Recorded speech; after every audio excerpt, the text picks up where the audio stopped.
Dzīvojot Jūrmalā, saproti, ka tieši šeit ir vislabākā vieta, kur tā dziļi ieelpot. Tā ir mana versija. Bet es pavaicāju arī tādiem īpašiem cilvēkiem, gada jūrmalniekiem, tiem, kas ir saņēmuši Jūrmalas godazīmi. Kā viņi redz Jūrmalu? Jūrmala ir kaut kas īpašs, protams. Jā. Jūrmala ir veselīga, attīstīta, svaiga. Kādreiz es braucu no Rīgas strādāt šeit, un tad, kad es izkāpu no vilciena Jūrmalā, tad es aizrijos ar svaigu gaisu. Jā, es domāju, ka tā jūras upes tuvums, tieši tur, kur darbnīca atrodas, viņa arī ar saviem ūdeņiem, ar saviem kaut kādiem vibrācijām, jā, kaut kādam palīdz iedvesmai, jā, un būt tādam radošam.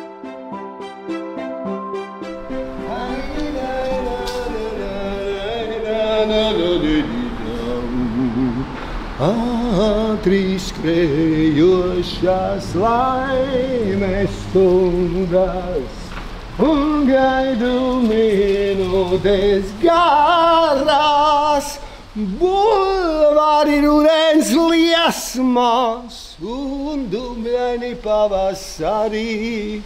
Es esmu Mēlužu estrādē, viena no pēdējām kliežnīcām. Es pats biju laikam ierēdnis tajā laikā, kad mums izdevās atjaunot šo objektu. Tās jau arī ir tās skaistākās emocijas, jo es uzskatu, ka viss tās labākās emocijas rodas no tā, cik, teiksim, pašvaldība dod kopējam labumam.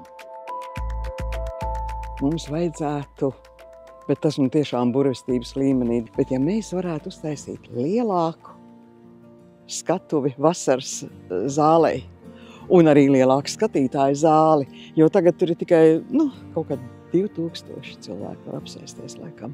Un lielo simfonisko orķestri, es domāju, uz mūsu skatuves arī diez vai varētu. Tur vajadzētu drusku lielāku.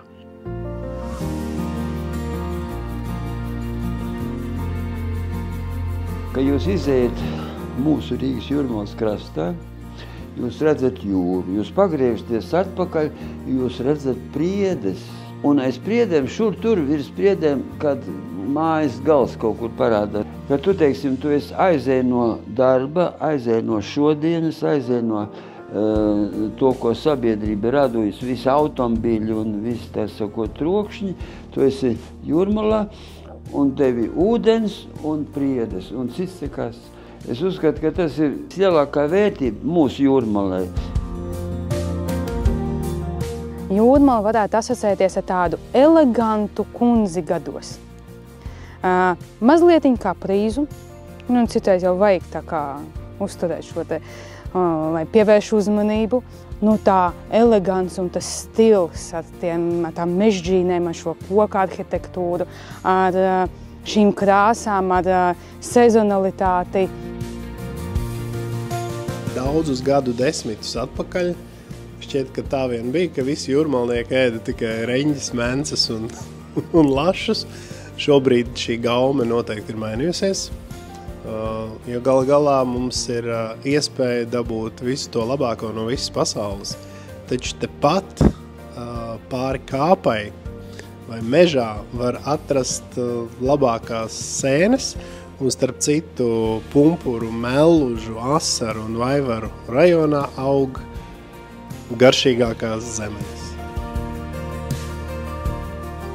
Emocijas. Jā. Miers, pelēks, kluss šalkoņa,